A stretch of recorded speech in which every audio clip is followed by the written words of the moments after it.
Students, Doctor D.A here, and this is your weekly philosophy appetizer. But before we go there, let's take a stroll back in time, back to one of the great bands of the 1980s, Van Halen. Yeah. What I'm going to do is I'm going to read to you from an article that came out in the magazine Fast Company by the Heath brothers about Van Halen.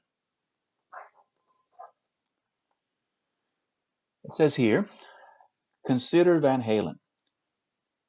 In its 1980s heyday, the band became notorious for a clause in its touring contract that demanded a bowl of M&Ms backstage, but with all the brown ones removed.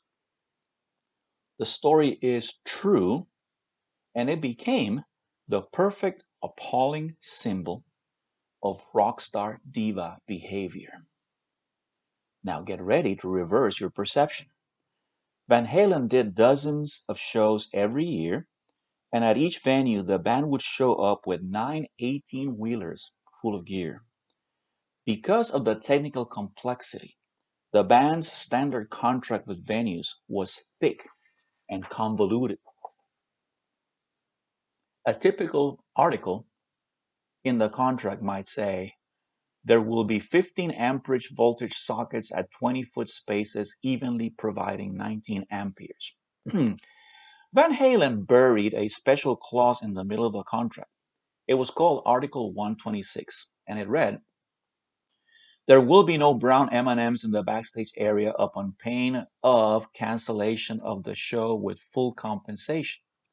So, when Roth and the band, that's David Lee Roth, the lead singer, when Roth and the band would arrive at a new venue, they would walk backstage and glance at the M&M bowl.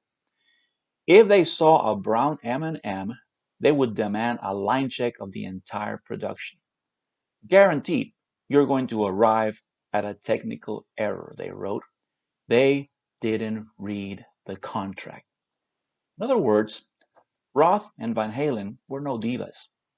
They were operations experts. They couldn't spend hours every night checking the amperage of each socket. They needed a way to assess quickly whether the stagehands at each venue were paying attention, whether they had read every word of the contract and taken it seriously. I think it's an excellent article, an excellent idea. So, in order to avoid having to check every single item on the stage, they had one little buried article in the contract that gave them an immediate sign as to whether the production people had actually read the contract or not. M&M bowls with all the brown ones removed. I think that's a great idea. So I want to encourage you to do something that we are not always prone to do, and that is read the instructions. I give you lots of assignments, labs, homework, quizzes, exams. I cannot encourage you enough to please make sure that you read the instructions, all right?